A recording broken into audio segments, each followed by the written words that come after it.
Mr. Klinkers, why the US of America has a federation since more than 2 centuries, while Europe hasn't reached it yet? Yeah, it is incredible. 2 centuries already. If you know that the Americans made their federal constitution at the end of the 18th century, completely based on the thinking, the ideas of European philosophers. Aristotle, Althusius, Rousseau, Montesquieu, Locke. And if you know that the American Constitution, the Federation, was a model for many other states, at this moment, already 40% of the world population is living in federal states. And those states used the American Federation as a model. So all these other states, 40% of the world population, live in a federation based on the ideas of European philosophers. And what did the European leaders with it? Nothing. Nada. Zip. So why?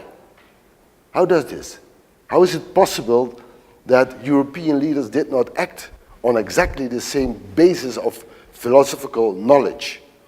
Well, because we come from nation states. We come from 1648, the Treaty of Westphalia, where all the nation states were born.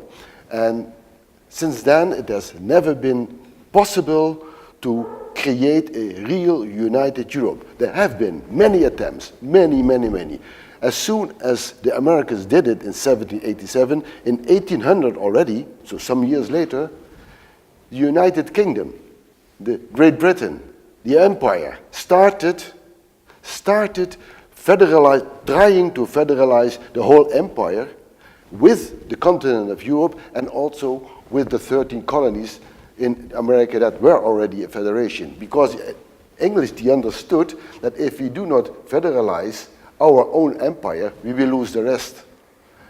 But they did political mismanagement after political mismanagement. And the last attempt was in 1940, when the Germans were near Paris to come into Paris. Then Churchill phoned the prime minister in France, I offer you a federation between France and England, provided that you continue to fight the Germans. Don't give up. But it was too late. The Germans were already there. That was the final attempt by the United Kingdom for more than a century, almost 1.5 century, almost 140 years, that English were taking the lead to make a federation. But it failed each time and again. And then in the World War II, Spinelli came, the famous Italian Spinelli, who said, we should do it again. There should be a federal Europe based on a federal constitution. And then they made mistake after mistake, and what we have got now is just an accumulation of national interest. That is the European Union. We urgently need a federal constitution for a federal Europe.